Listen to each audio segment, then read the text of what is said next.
In the family, I was the one who wasn't loved at all. Like my parents would dote on my both sisters, but they wouldn't really care about me. When my father comes home every time, I will hide under the table. He would just use his belt.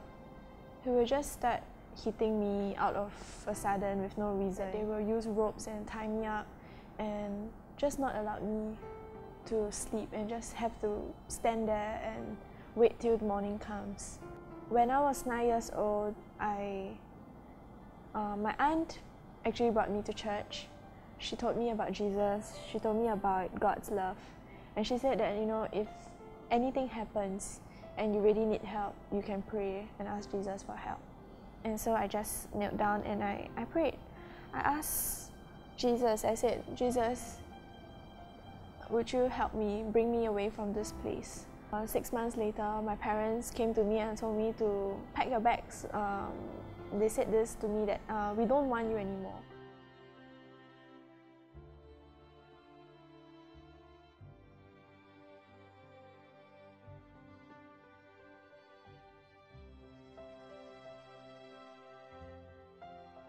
When I was there, I kept feeling very lonely.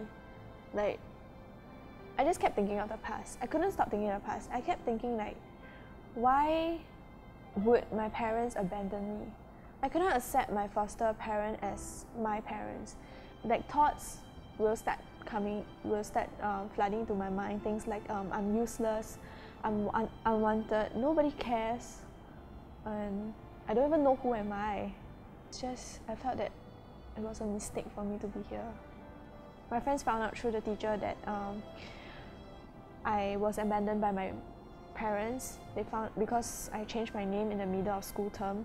And so everyone was laughing at me. I would always hide in the school toilet during recess time because I was afraid of going out to see people. And so I would bring my food into the toilet and I'll sit there and I'll eat, and I spend my time alone.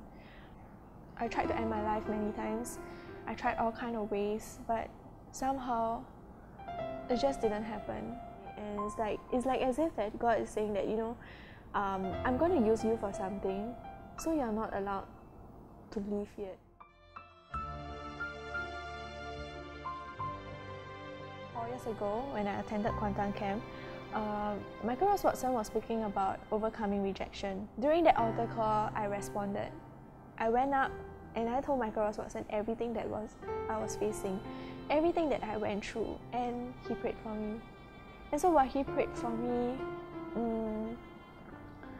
I felt like a certain burden was being lifted up.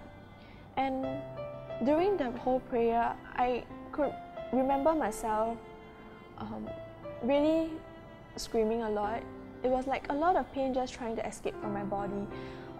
A lot of bitterness, a lot of resentment, and it was that day that I sat down and I forgave every single person who has hurt me in my life.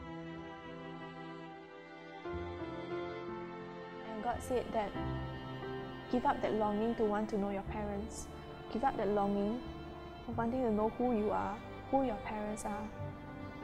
At that moment when I heard God spoke, I broke down and cried. I asked God, how can it be? You know, I spent 11 years of my life trying to find out who am I. I spent 11 years of my life being laughed at by people because I don't know who am I and I don't know who my parents are. And all of a sudden, Lord, you want me to give it up. So all of a sudden, you say, just over one day, you tell me that, you know, I have to surrender it all to you. And so I struggled very long, I cried very long, and in the end, I still obeyed. I told God that, okay, I will surrender it to you. I will not ask anymore, you know. And it was at that point where I was going to obey, where God told me that, who are these earthly parents to you? I am your father. I am your father who loves you so much, and you are my child.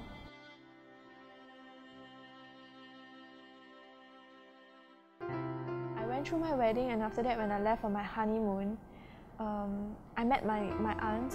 She told me that it's only because my mom, my biological mother, had an affair and she couldn't afford to take me into her own marriage, so she gave me up.